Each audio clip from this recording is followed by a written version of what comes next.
para analizar, opinar y discernir sobre los hechos y acontecimientos del Ecuador y el mundo. Libertad de expresión, porque la opinión de todos es importante. Un cordial saludo a nuestros queridos amigos acá en el país y en el exterior, que semana a semana nos acompañan en Libertad de Expresión, donde la palabra de todos es muy importante. Nuevamente con ustedes, a través de Radio Unión en línea, en directo nos pueden acompañar a través de Facebook y YouTube.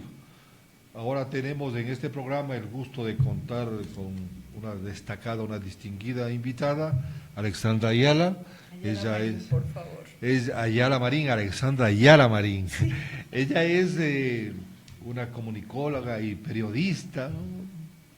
Su trabajo ha dado mucho énfasis a la investigación y al periodismo sobre mujeres y género, un tema tan importante que quizás no se lo trata con el debido destaque que debe hacerlo, pero tenemos que seguir trabajando en eso y acompañar al trabajo que hacen las organizaciones femeninas, sus dirigentes, mujeres muy valiosas de nuestro país. Actualmente Alexandra es coordinadora del Ovitel Ecuador, el Observatorio Iberoamericano de la Ficción Televisiva, y coautora del Anuario Ovitel desde el 2010. Es diplomada de la Escuela de Altos Estudios de Ciencias Sociales de París, donde obtuvo una maestría, y del Departamento de Ciencias y Técnicas de la Expresión y la Comunicación de la Sorbona Nouvelle, donde obtuvo su licenciatura.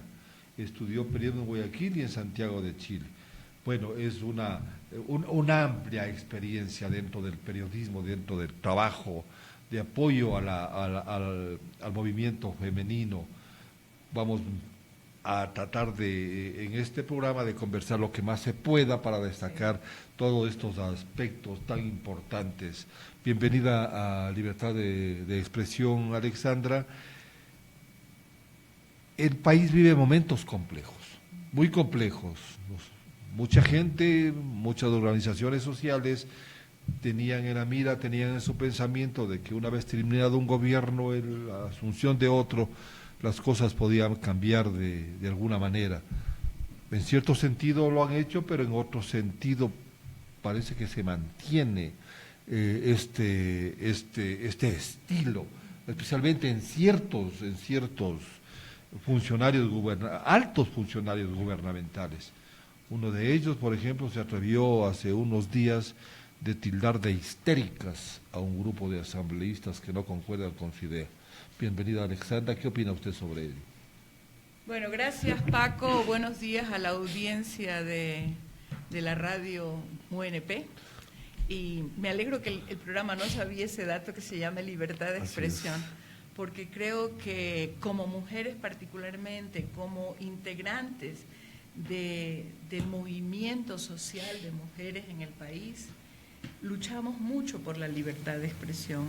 Nuestra palabra ha sido un poco limitada en el ámbito de lo público, no en el ámbito de lo privado, por supuesto, porque ahí tenemos, en la mayor parte de los casos, hay excepciones siempre, libertad de expresión, pero en lo público no ha sido muy evidente, ¿Ha habido cortapisas? Claro que sí, por supuesto, ¿ya? Y las hay ahora precisamente, claro, como un calificativo, como el de histéricas aplicado por un vicepresidente en entredicho con respecto a su procedimiento ético con los fondos públicos, ¿ya?, que acusa a quienes, a las 4 mujeres de partidos políticos representados en la Asamblea que lo interpelan, les dice histéricas. O sea, esa es una manera muy machista, en definitiva, muy sexista, pero por supuesto despectiva, claro.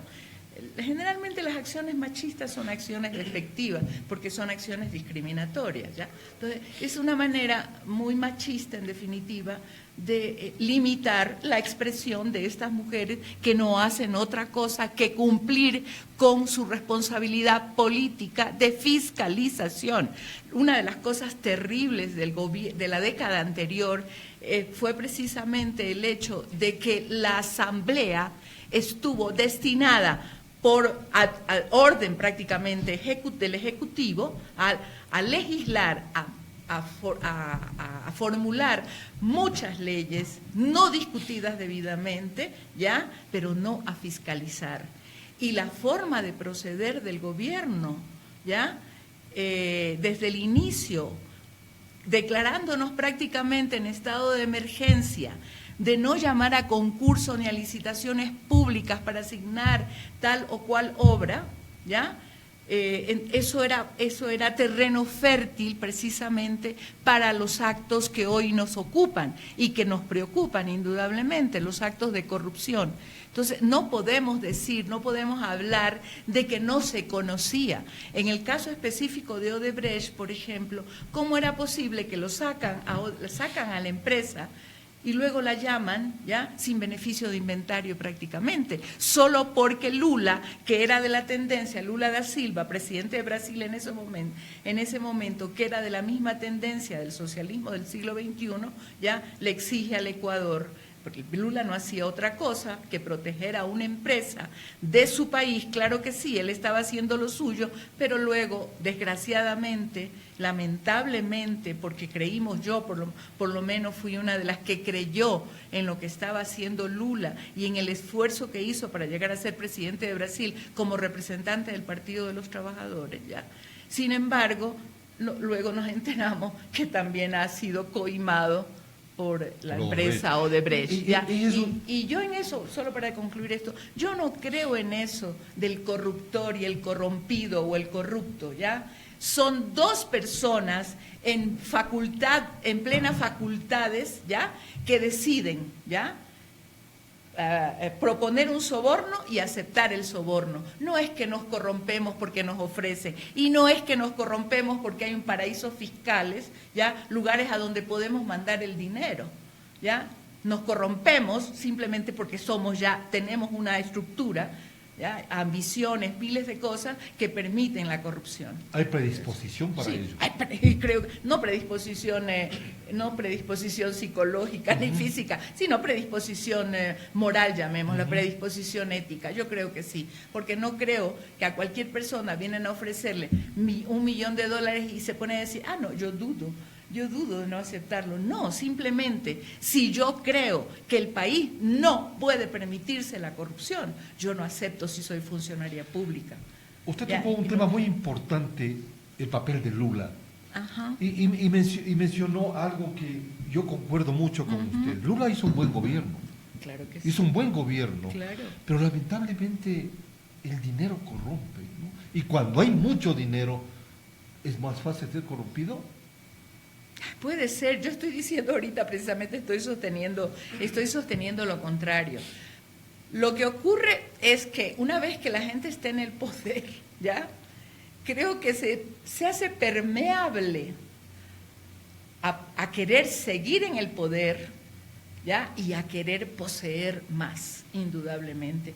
Yo estuve en Brasil en el 2011, me acuerdo, iba después de muchos años a Brasil, y había estado la primera vez en el gobierno de Collor de Mello, que no acabó, pues también fue acusado de corrupción, ¿no? Y a Collor de Mello, en ese momento, cuando estaba candidato, la gente común y corriente en la calle, yo busco mucho hablar con la gente en general, a cualquier país que voy, entonces lo amaba, creyó en él, ¿ya? Y en una sociedad también tan lúdica y tan hedonista como la brasileña y particularmente la carioca, la de Río de Janeiro, le gustaba mucho el hecho de que fuera un tipo de una buena figura, de una buena imagen y que hubiera sido hasta modelo de televisión, de ropa masculina, Collor de Mello, ¿ya? Eso ocurrió, lo amaban. Cuando llego a Brasil en el 2011, ya estaba Dilma Rousseff en su primera presidencia, ya. Yo fui por objetivos distintos y me moví en un ámbito muy académico. Y claro, mis interlocutores eran del ámbito académico. Entonces comencé a preguntar qué les parecía el gobierno de Dilma. Y la primera objeción que me dijeron, ella fue casi impuesta por Lula. Ella es del gobierno de los trabajadores, definitivamente, sí, pero casi impuesta por Lula. No se aceptó, Lula no aceptó otros candidatos, otras alternativas. Y Dilma es bastante distante de la gente. No es una persona que se comunica fácilmente con la gente. Esa era una característica que luego creo que pesó en su contra, ¿ya? Y que no estaban equivocados los profesores, los docentes de la Universidad de Sao Paulo que me lo dijeron, ¿ya?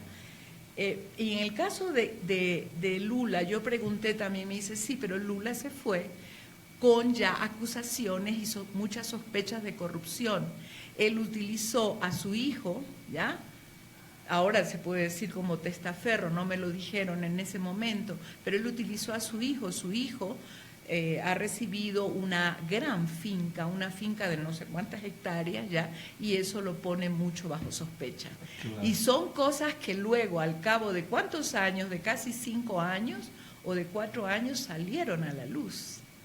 Y fueron elementos, y sí, por eso yo digo lamentablemente, porque yo, digamos, cuestioné un poco el ascenso de Rafael Correa al poder, ya, y su discurso luego de que asumiera la presidencia, ya, precisamente considerándolo un recién llegado a la política, porque en realidad él no tuvo participación política, no tenía experiencia, él no fue parte de un movimiento social, él era parte de un ámbito académico y se hizo conocer en el ámbito quiteño, sobre todo por sus participaciones en las radios, ya. Entonces yo criticaba esa falta, esa actitud o esa cuestión de recién llegado a la política y todo el autoritarismo que fue demostrando paulatinamente, yo lo criticaba comparándola con lo que había ocurrido en Brasil, porque Lula llegó a la presidencia de Brasil a su tercer intento, se las había fajado, como se dice, él era un líder sindical muy fuerte, ¿ya?, y era parte del Partido de los Trabajadores, que tenía una gran, base política, y no solo de obreros, ya de gente sindicalizada, sino también de intelectuales, de sectores de clase media y de artistas inclusive, el Partido de los Trabajadores. Alexandra, como que en ciertos sectores, o en ciertos países, mejor dicho, donde estaba predominando esto del socialismo del siglo XXI, se tomó a la herencia como algo obligatorio. A la herencia. A la herencia política, me refiero. Ya. Porque usted bien nos dijo que Dilma Rousseff fue impuesta por Lula. Sí, exactamente. Y lo que me decían, ¿no? A mí yo no sé. Claro, en Venezuela, los hechos todos conocen, Chávez impuso a Maduro como su heredero. Y aquí en el Ecuador, todo el mundo conoce también, o todo el mundo conocemos también, que el vicepresidente Glass fue impuesto por Rafael Correa para que sea el binomio del actual presidente Lenín Moreno. Sí. Entonces, como que hay una especie de herencia política que debe ser cumplida a cabalidad. Y esa herencia política puede ser producto de, o no, más bien dicho, puede ser sujeta de corrupción más fácilmente. Digamos que lo que yo pienso... A ver, creo que todos los partidos políticos, el objetivo de cualquier partido político es llegar al poder y mantenerse. Así es. ¿Ya? Así es. El problema es el concepto que se tenga sobre democracia, en definitiva, ¿no?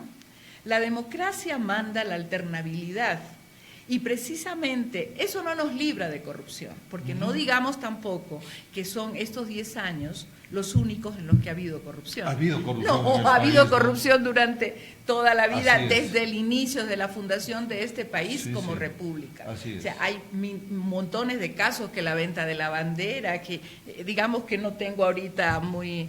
El caso de la chatarra, emblemático. Por ejemplo, ¿no?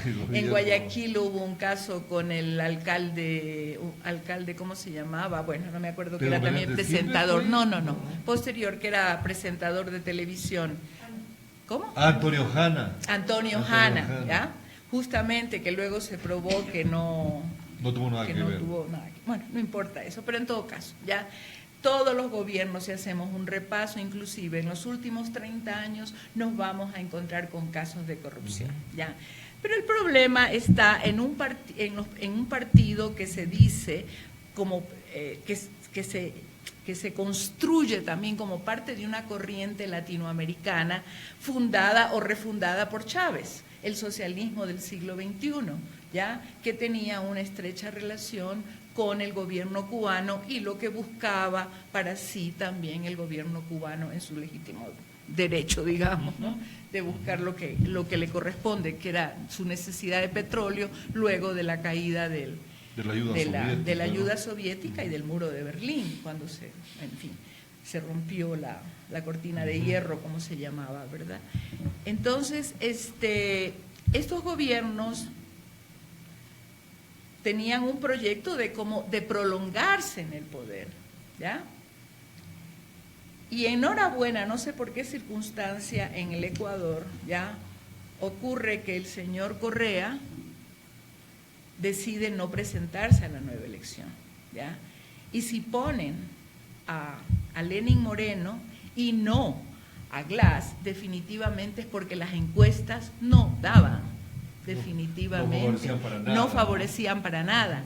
Pero ahora nos estamos haciendo evidente, ¿ya?, el hecho de las dos corrientes o las más corrientes que hay en el movimiento Alianza País. Ahora sí, definitivamente, ya nos damos cuenta. Lo que siempre se dijo, ahora se ha hecho evidente con este cruce de tweets entre Lenín Moreno, ¿ya?, que inaugura un nuevo estilo político, y el Rafael Correa, ¿ya?, que, digamos, no quiere admitir que su estilo político estaba desgastado, que había provocado en la ciudadanía, no solo la clase media, sino también otros sectores sociales, ya un hartazgo de la descalificación, del insulto fácil, del insulto sin beneficio, del insulto y el descrédito, además, de cualquier persona sin beneficio de inventario. Entonces, ya le digo, para mí no es nada extraño que estos partidos o agrupaciones o movimientos políticos quieran prolongarse en el poder, porque el concepto de democracia si es que de verdad tienen el concepto de democracia, ¿no? Pero en todo caso es distinto al concepto de la democracia imperfecta, coja, inválida y todo al que estamos acostumbrados, y que es el que, en definitiva, yo creo que ya la historia de la humanidad demuestra que no hay otro sistema político mejor que el de la democracia, siempre perfectible, y enhorabuena, porque allí es donde tiene razón de ser la participación ciudadana. ¿Para qué participa la ciudadanía? ¿Para qué participan los movimientos o las organizaciones sociales si no es porque el sistema político se lo debe permitir, pero siempre apuntando a mejorar, ¿ya? Claro. La posibilidad de participación, la búsqueda de la equidad entre los seres humanos, entre los seres sociales, la búsqueda de la justicia social, en definitiva, ¿no? Claro, pero con imposiciones o con restricciones. ¿Cuál es una de las características de este gobierno? No sé si en Venezuela ocurre, porque ese es como el paradigma, ¿no?, del socialismo del siglo XXI. No sé si en Venezuela hay un consejo de participación ciudadana y control social como aquí, establecido por la Constitución de Montecristi en 2008. No sé exactamente, pero esa burocratización, como yo la llamo, de la participación ciudadana, ¿ya?, ha sido una de las fuentes no solo de la limitación de la verdadera participación ciudadana y en consecuencia de la limitación de la libertad de expresión, ya, termino la idea, sino que se ha burocratizado, y esa burocratización, ese supuesto poder de la Comisión con la Comisión Ciudadana y Control Social, ya, y sus atribuciones de poner o de seleccionar a funcionarios públicos como al Contralor, por ejemplo, ¿ya? Eso es una fuente de corrupción, por favor. Claro. Entonces, la participación, y esa es una de las cosas que tenemos que hacer en el actual gobierno, o tenemos que seguir haciendo, no en el actual siempre, es decir, recuperar la participación ciudadana desde la sociedad civil. porque hay antagonismo entre el Estado y la sociedad civil. La sociedad civil demanda, el Estado tiene, ese es uno de los principales deberes, vigilar por el cumplimiento de los derechos y es garante del cumplimiento de los derechos humanos.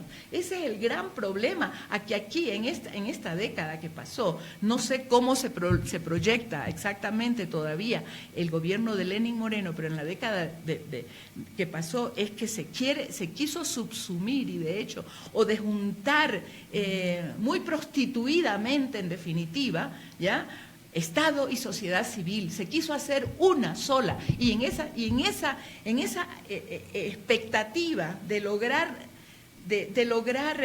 la unidad de la sociedad civil y del Estado, se perdió la sociedad civil. Pues. Ahora, el gobierno anterior lo manifestó en varias ocasiones y a través de estadísticas, de números especialmente. Bueno, el papel aguanta todo. Sí, ¿no? exacto. Pero ellos hicieron conocer y hablaba mucho sobre la década ganada. Una década donde decían todo el mundo tuvo participación, todo el mundo tuvo beneficios, se mejoraron los salarios, se mejoró en general se mejoró el nivel de vida de la sociedad. Una década ganada, ¿dónde, Alexandra? A ver, seguramente hay algunas ganancias, seguramente, yo no las... pero tampoco quiero ser tajante en eso de que no hubo nada. Para mí tiene mucha importancia la participación de la sociedad civil, el ejercicio de la ciudadanía, y eso es precisamente lo que se cortó. Ya ese descrédito total, ya con el concepto del infantilismo de izquierda, o los ecologistas infantiles, ya, o los, no me acuerdo cómo llamaba a los indios, ¿no? En definitiva, pero es eso, el tratar de eliminar, todo descalificándolo,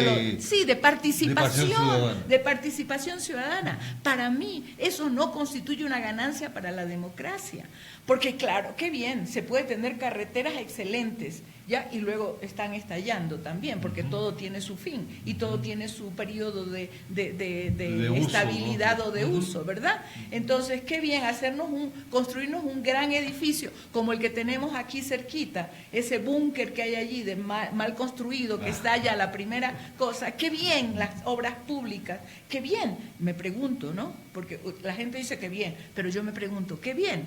Pero por otro lado, tener una ciudadanía sometida, una ciudadanía que vive con miedo, que vive con horror cualquier posibilidad de salir a las calles y que sin embargo ha desafiado el poder, ¿ya? Es cierto que no hubo represiones tremendas, no hubo masacres, pero hubo algunas cosas muy sospechosas, ¿ya? No quiero, me he acordado del 30S y de todo el sainete que se montó, del mito que se montaron del golpe de Estado contra, pero por favor, hubiera habido algo si el señor Correa no se presentaba a provocar, enhorabuena que no salió muerto allí, a provocar y a dar una manifestación de machismo. Abran, aquí estoy yo, ya, dispárenme, por favor. Hace poquito leí un artículo de un editorialista inglés, creo, donde, fíjese cómo son las cosas, acusa a Putin y a Trump, ¿ya?, de poner el machismo en la política internacional, de ubicarlo en primer lugar. El machismo como una actitud, ¿ya?, superada, ya, por favor. ¿Y en el Ecuador se ha superado eso del machismo? ¿O persiste pues, pero persiste, por supuesto. ¿En todos los niveles o solamente en ciertos sectores? En todos los niveles, claro, pero se hace más evidente en el discurso de lo público, en el discurso de los hombres de poder. No ha habido más machista en su discurso, en sus apreciaciones, en su conceptuación, que el señor que acaba de irse, el expresidente. Por favor, cuando comenzó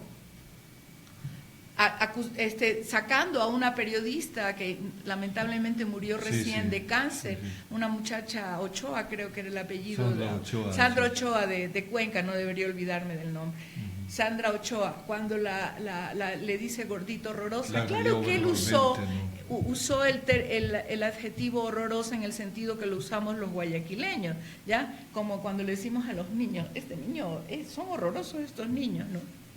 Es decir, molestosos. Pero justamente, ¿por qué le dice a una periodista mujer, ¿ya? Gordita, horrorosa. Así Primero, tomando para calificarla una característica física y luego dándole un calificativo.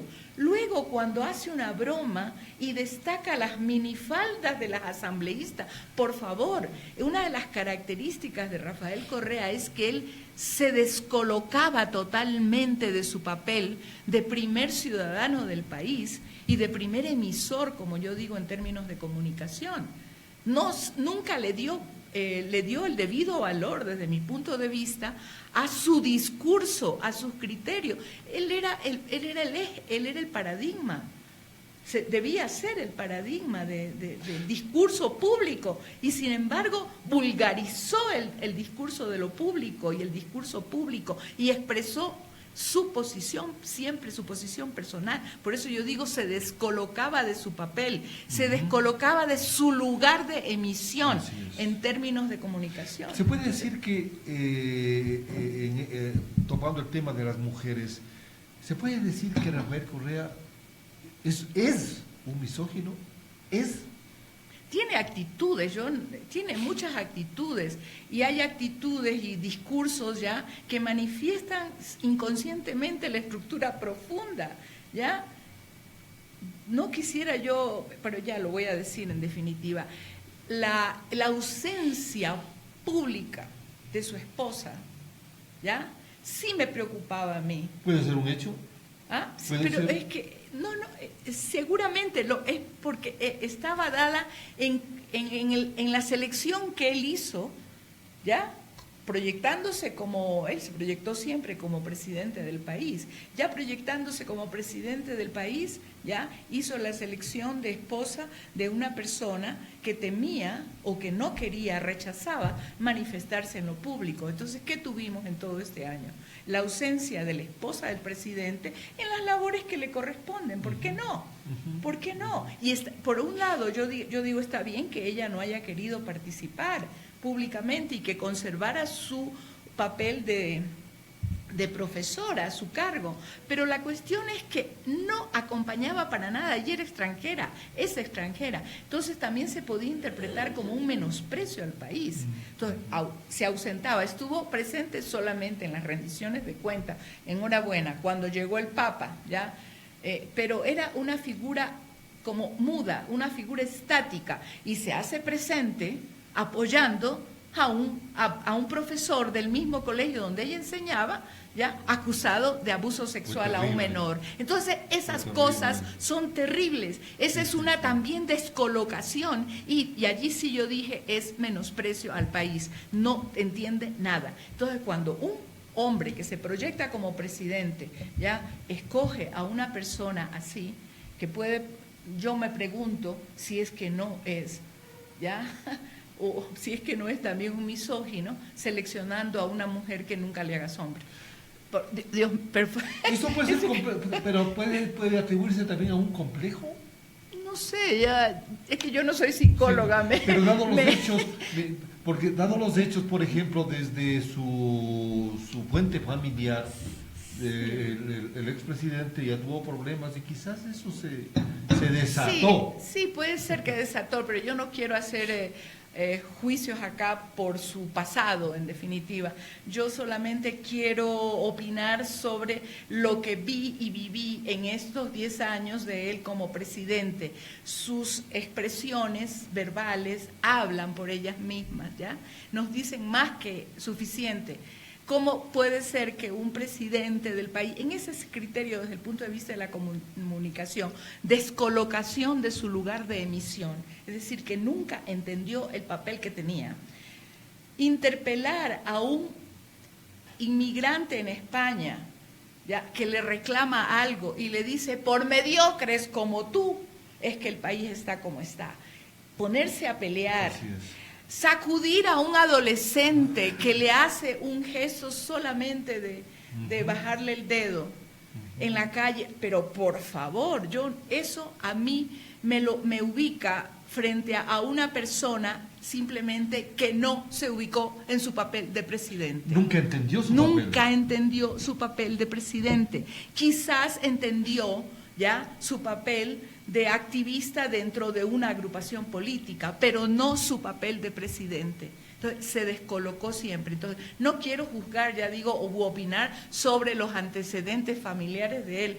porque no los conozco y no soy psicóloga. Entonces no vale exactamente, ¿no? Entonces yo solamente veo como comunicadora y como ciudadana, ¿ya?, la función del señor que no respondió definitivamente al cargo, no respondió desde mi punto de vista al cargo que le dieron, con muchas de sus actitudes, que gran capacidad de trabajo, sí, efectivamente, qué bueno, ¿ya? Pero además, todo lo que hizo, yo no sé por qué se piensa que la ciudadanía tiene que agradecer, ¿ya?, y hacerle venias a una persona que cumple su obligación, ¿ya?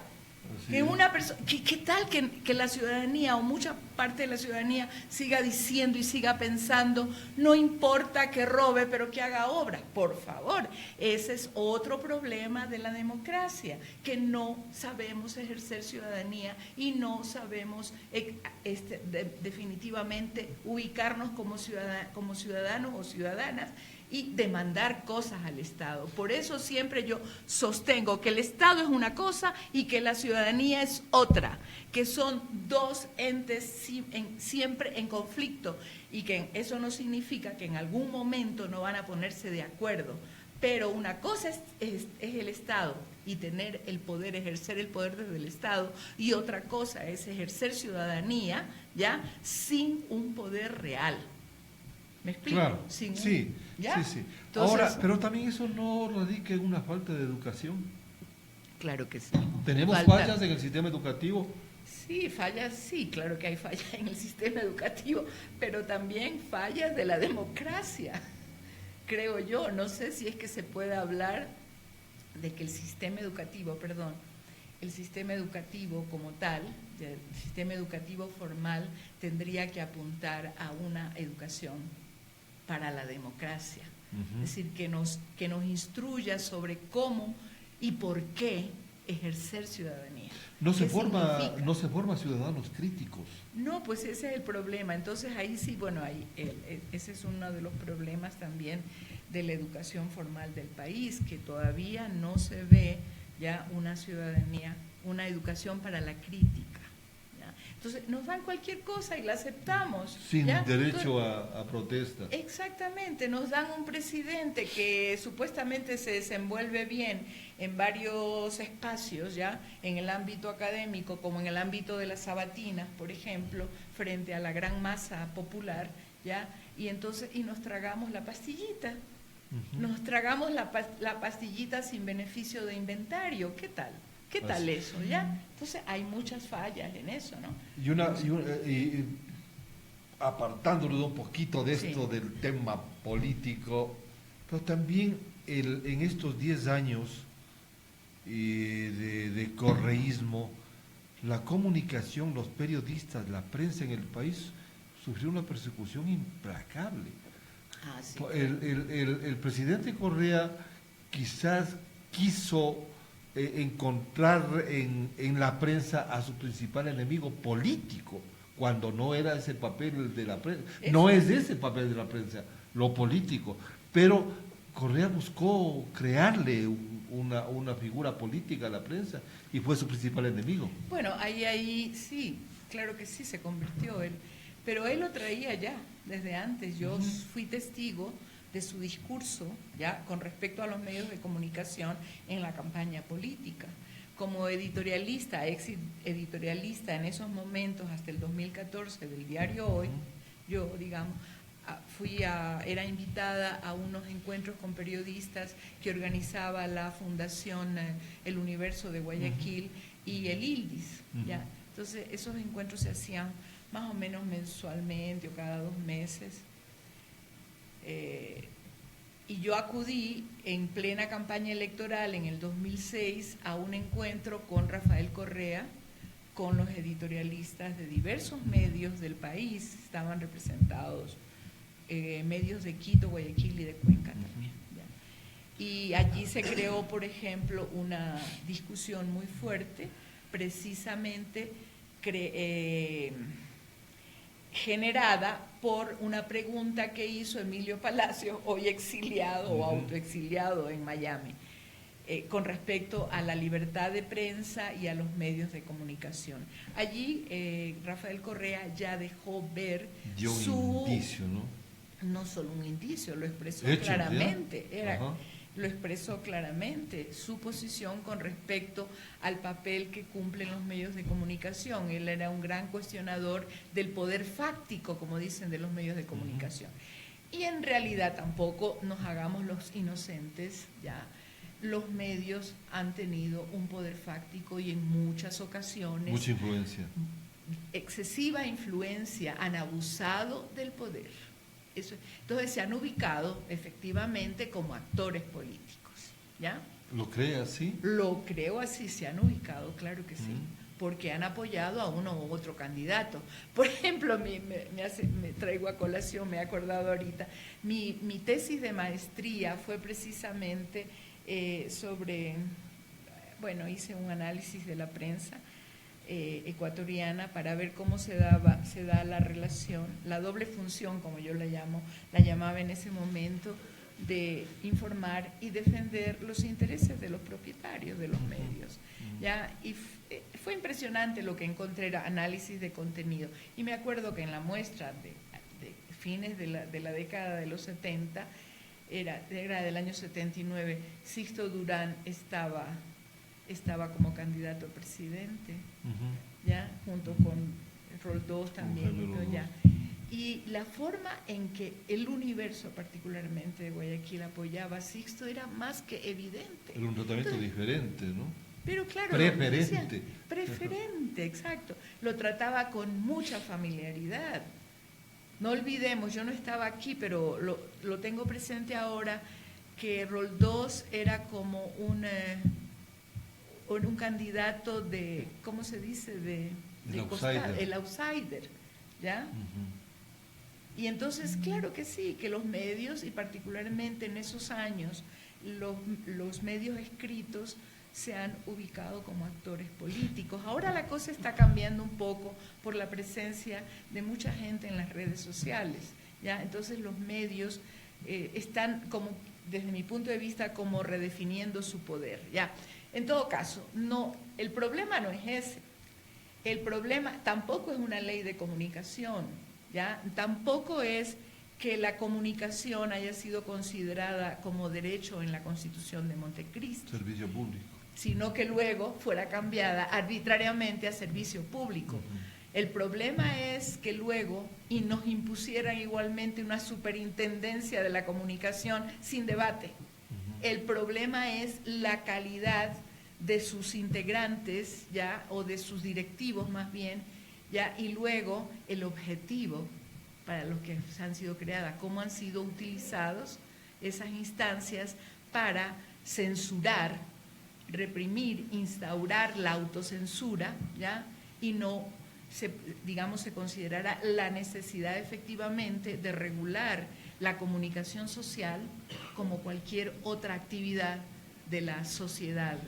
Pero las acciones que hace la Superintendencia de Comunicación, su principal ejecutor, se basa en una ley de comunicación creada por el gobierno anterior, no quiere, pero una ley de comunicación que en realidad es una ley mordaza. Sí, exactamente, eso digo. O sea, cuando yo digo el problema no es que hay una ley de comunicación, quiero decir, yo era partidaria de que se creara una ley de comunicación. Vivimos bajo una ley de radio y televisión creada por la dictadura, una ley que no funcionaba para nada y que era violada, como ocurre generalmente con las leyes en cualquier momento. Entonces, había necesidad de tener una ley que regulara las actividades de los medios de comunicación y de la complejidad que tienen los medios de comunicación, ¿ya? Efectivamente, ¿ya? Y su influencia en definitiva, y el abuso de esa influencia, no es la influencia, es el abuso sobre todo del poder, ¿ya? Sino que eso estoy diciendo yo, el problema se crea justamente, ¿ya? Cuando se imponen cosas dentro de la ley, no recuerdo ahorita determinada, pero cómo el reglamento, por ejemplo, de la ley, ¿ya? Es el que cierra, blinda para la censura la ley de comunicación. Entonces, claro, es una ley hecha desde una perspectiva, ¿ya? Claro, siempre es importante algo que regule, no que controle, ¿no? Lógico, que regule en todos los ámbitos de la no solamente en la comunicación, sino en la general, sociedad. Por que eso regule es que yo la digo, actividad. así como hay una ley de compañías, ¿ya? Y hay una superintendencia de compañías, enhorabuena, ¿ya? Hay una ley de comunicación porque hay empresas dedicadas a la comunicación, ¿ya? Sin hacer consideraciones de orden teórico sobre lo que es la comunicación, pero son medios, en definitiva, son empresas, ¿ya? Constituidas como empresas porque si no, no pueden funcionar, en definitiva, ¿ya? Eso es verdad. Pero luego viene, claro, una superintendencia de información y comunicación impuesta. Si ese es el problema no son los cambios, el problema es el cómo se hacen los cambios, si responden a una discusión con la ciudadanía, a encuentros con la ciudadanía y a decisiones también de ámbitos de organización de la ciudadanía, o si son impuestos desde el poder. Ese es el gran problema desde mi punto de vista, por supuesto. La imposición desde el poder. Claro, es la imposición, ¿ya? Es como que estábamos conversando hace un momento, lo que ocurre en CIESPAL, ¿ya?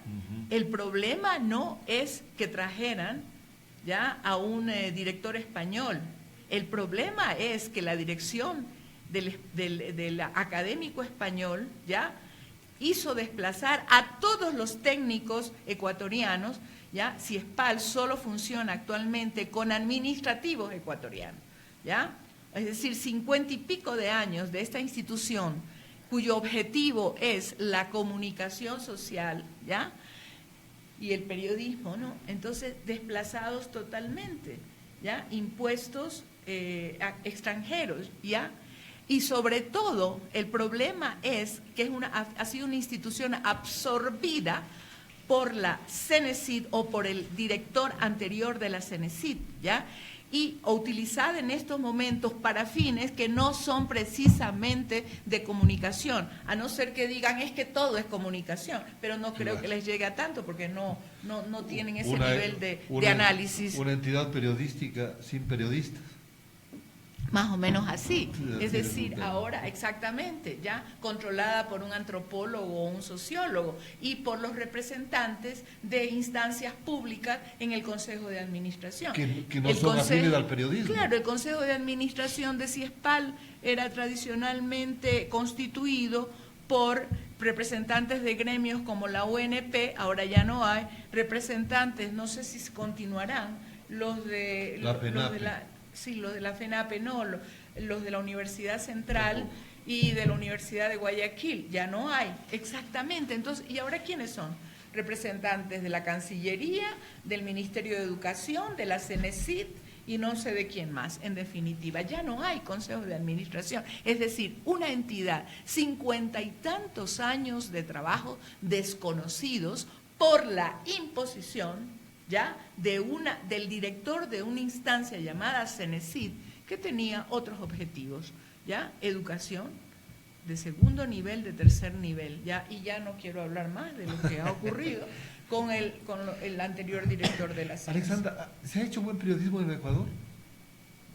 ¿Ha habido buen periodismo? No sé si llamarlo bueno. ¿Qué sería buen periodismo y qué sería mal periodismo? Un periodismo, por ejemplo, bueno, sería un periodismo independiente, objetivo, serio, transparente. A ver, lo que yo creo es que la profesionalización o los periodistas profesionales han ido mejorando en estos tiempos, no en la última década, digamos que desde los años 80. Pero no creo que en general se comprenda bien que el periodismo es una actividad profesional que requiere de mucha preparación y de mucha información, de una preparación que no concluye nunca, que la cuestión no está en cómo hacer la noticia, ya que eso es el periodismo, o cómo elaborar un reportaje o una crónica, sino la cuestión es ya además estar siempre preparados, buscando temas, preparadas y preparados, buscando temas diversos ya, y compromiso también con el contexto en el que me desenvuelvo. Y saber preparar. Claro, lógico, exactamente, pero digamos que no solamente, yo pienso mucho en reporteros y reporteras de televisión y en el hecho de que los propietarios, ahí son los propietarios o los directivos de los canales de televisión, se fijan mucho en el aspecto físico, sobre todo de las mujeres, que esa es una gran limitación, ¿ya? Pero se fijan menos, en definitiva, en el desenvolvimiento y en el desempeño. En la capacidad. En la capacidad. Hay muchas personas que tienen el trabajo, tratan de conservarlo, hacen lo mejor que pueden, ¿ya? Pero no sé qué más. Yo me explico, no sé qué más. Sí, sí. Y el periodismo es una de las profesiones que más preparación diversa requiere. Exige, ¿no? Exactamente, Sí, exige sí. mucho, Sí. desde mi punto de vista. Hay que estar atentas a diversos temas, es verdad que nos vamos especializando, ¿ya?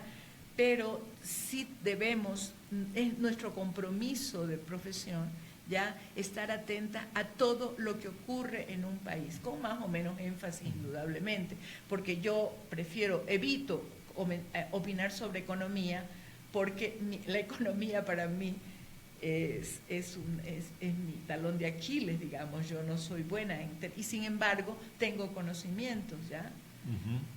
Tengo conocimientos, me informo por lo menos, o estoy atenta a lo que pasa. Yo decía el otro día precisamente, está bien que tengamos la tranquilidad ahora de que el presidente de la República invite al diálogo a diversidad de actores políticos, a diversidad de actores sociales, como la CONAIE, por ejemplo, y las organizaciones indígenas. Qué bueno eso, ya, pero ya le toca poner el acento en la economía. ¿Cuál es el plan económico que tiene el país? No sabemos nada. Sabemos que tenemos 41.000 millones de deuda, sobre todo con China. Pero, ¿cómo vamos a enfrentar la deuda externa? ¿Cómo vamos a enfrentar la deuda interna? ¿Cómo vamos a enfrentar el Estado con la deuda que tiene con el IES, ¿ya? Que quisieron ocultarla, pero no sé por qué circunstancia la destapan, porque para mí ese ha sido uno de los mayores atracos del gobierno, ¿ya? Contra la seguridad social. El haber eliminado 40% del presupuesto de aporte para las pensiones jubilares es para mí infame. Infame así, de verdad, porque ¿de dónde más? O sea, resulta que ahorita el IES, el Instituto de la Seguridad Social Ecuatoriana, tiene un 40% menos para cubrir las pensiones. Grave problema de financiamiento. Exactamente. ¿Y hasta cuándo va a durar eso? ¿Hasta cuándo la gente jubilada va a recibir pensiones? Por favor. Entonces, tenemos una gran interrogante. Entonces, creo que le toca allí al gobierno, al actual presidente, ya comenzar a decirnos qué es lo que va a hacer. Clarificar ciertas cosas, ¿no? Entonces, ese tipo de cosas es lo que yo creo que tendría que tener una persona que ejerce el periodismo, ¿ya?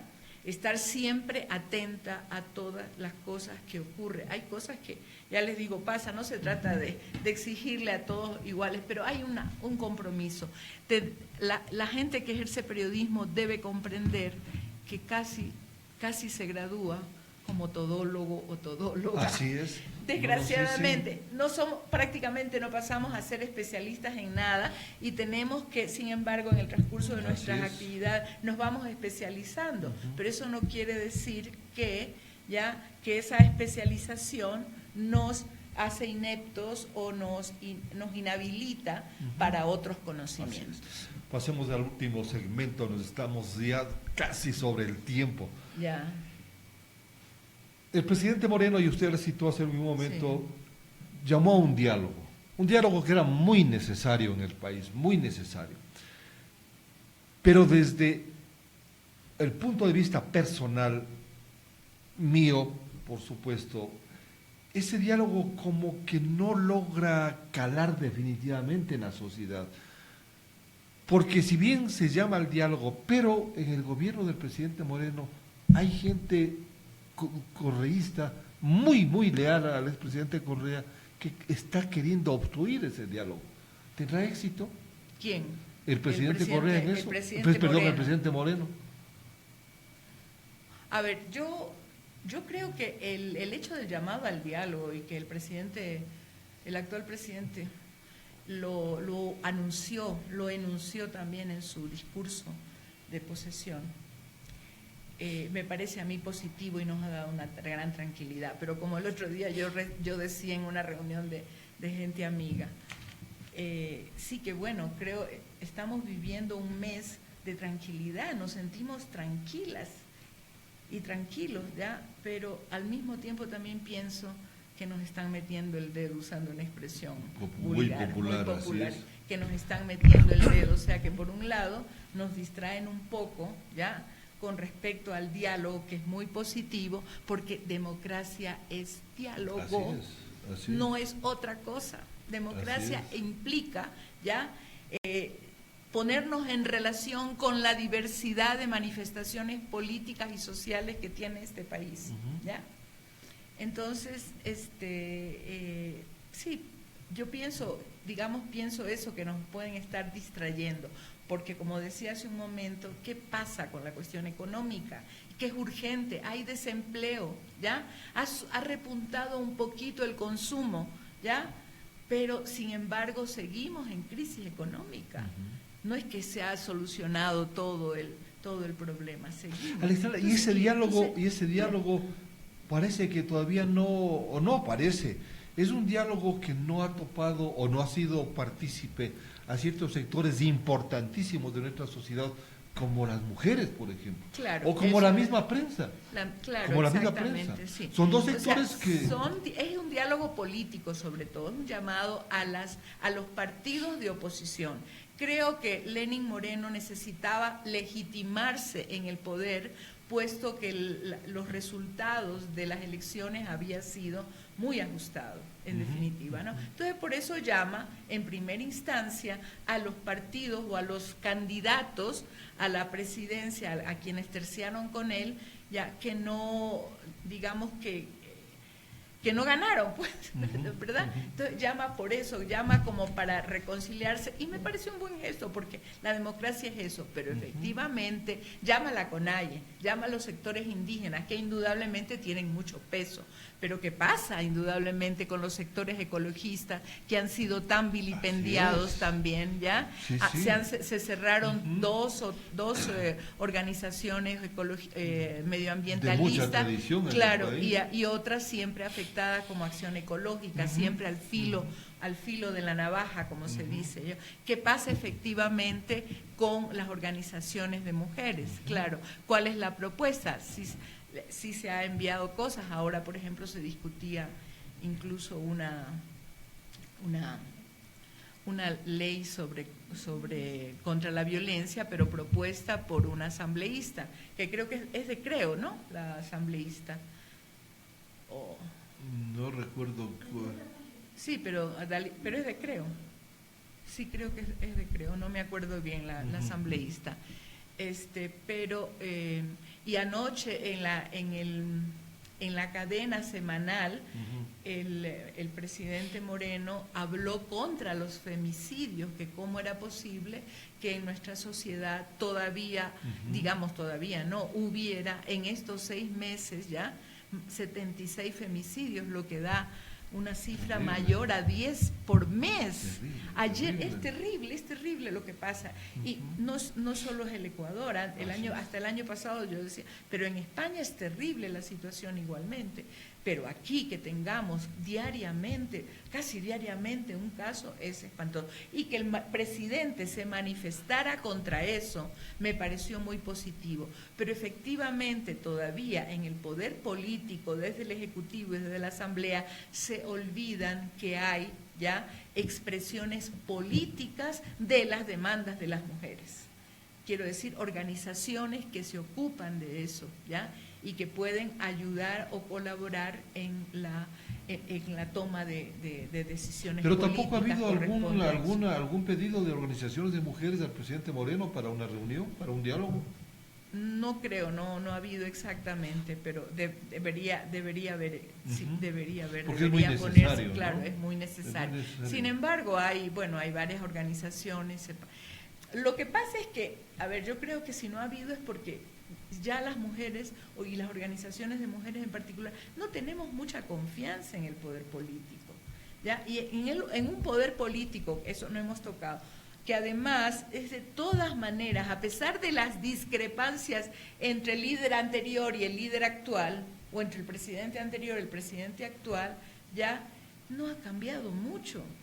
El presidente Moreno dijo anoche en su comunicación ante los medios, ya, que ventajosamente dura ahora creo que 8 minutos, ya, para tranquilidad de la ciudadanía. Sí. Dijo anoche que él sigue siendo de la Revolución Ciudadana y que la Revolución Ciudadana continúa, porque el ex mandatario antes de irse ya dijo, ya, que él se desafiliaba si es que continuaba la concesión excesiva de diálogo, y que habría que ver si es que ganó Lenín Moreno pero perdió la Revolución Ciudadana. Lo dijo exactamente. Entonces, es decir, se está poniendo en duda todo esto, pero además ya ahí sí yo digo, egolatría, él piensa que la posición personal que siempre impuso como política de Estado, inclusive en las cuestiones por ejemplo, del plan familia, eso obedecía a una posición personal, ¿ya? En lo que era derechos sexuales y reproductivos de las mujeres y salud sexual y reproductiva de las mujeres. Él impuso su posición personal como política de Estado. Entonces, ¿qué es lo que yo concluyo? Que él piensa que en el momento en que otra persona de la misma agrupación política se desvía de la posición personal de él, ¿ya? Entonces es deslealtad o mediocridad. Entonces, por favor, ¿ya? No es el ombligo del mundo, no es. ¿Ya? Ninguna persona debe considerarse el ombligo del mundo. La característica de la humanidad es la diversidad. Así es. Tenemos que dirigirnos y actuar con respeto a las demás personas, ¿ya? Con respeto a las discrepancias, y ubicarnos como seres discrepantes más que consensuantes, digo yo, ¿no? Eso para mí es la democracia. Una última reflexión desde el punto de vista de la comunicadora, de la mujer. ¿Qué perspectiva le ve al gobierno del presidente Moreno? ¿Qué perspectiva? Yo quisiera creer, porque creo que el pesimismo en definitiva no nos lleva a ningún lado, como seres humanos, como seres sociales, como mujeres tampoco. Creo que la lucha de las mujeres es una lucha fundamentalmente en la historia, es una lucha optimista, ¿ya? Porque desde tiempos que no los registramos nosotras, las que vivimos actualmente, desde tiempos casi inmemoriales, la lucha que cualquier mujer ha enfrentado, que ha realizado, es una lucha optimista, ¿ya? Es decir, para conseguir algo, ¿ya? En función de sus derechos, ¿ya? Lo que hablábamos al inicio, lo de la libertad de expresión, por ejemplo, ¿no? La lucha de las mujeres es la historia también de la lucha por la libertad de expresión. Y todas las organizaciones, yo eso sí lo hablo con conocimiento de causa, porque me he informado, he investigado al respecto. Las mujeres, para constituirse como organizaciones, por ejemplo, ¿no? O para agruparse entre mujeres, ¿ya?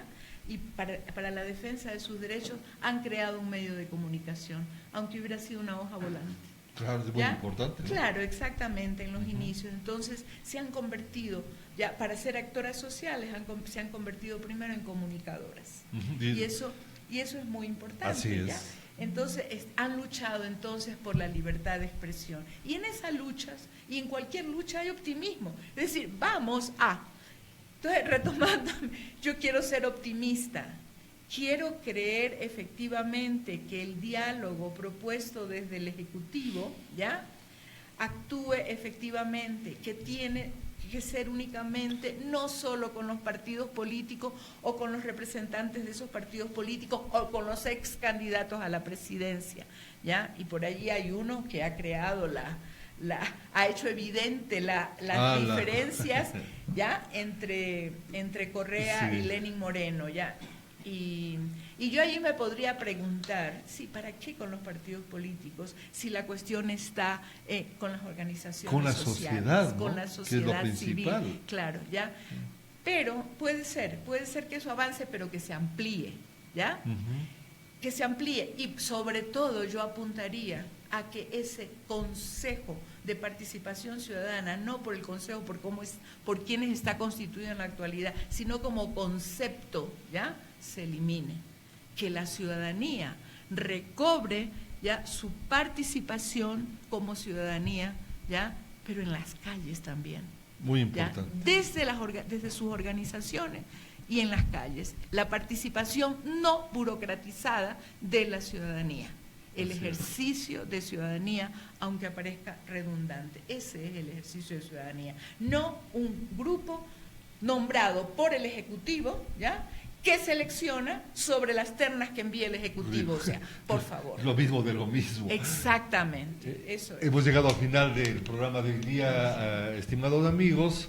Qué interesantes reflexiones de parte de una experimentada comunicadora, de una experimentada dirigente de las mujeres. No soy dirigente. Pero tiene su participación, su participación directa en las organizaciones de mujeres, y en la época actual que tan importante es este sector en la vida, no solamente en la social del país, en la vida política del país, en la economía del país. Ha sido un diálogo que ha valido la pena, y cuando esos temas son interesantes, el tiempo parece que transcurre muy rápidamente y se nos acaba muy rápidamente el tiempo. Nuestro agradecimiento a Alexandra Ayala Marín por habernos acompañado el día de hoy. Un agradecimiento a ustedes, amigos en el país y en el exterior, que nos acompañan cada martes, cada jueves en este programa de Libertad de Expresión. Recordarles que nos pueden escuchar en directo a través de Radio Unión en línea, nos pueden ver en Facebook y en YouTube. Gracias y nos invitamos para el próximo jueves. Soy José Camino Carrera.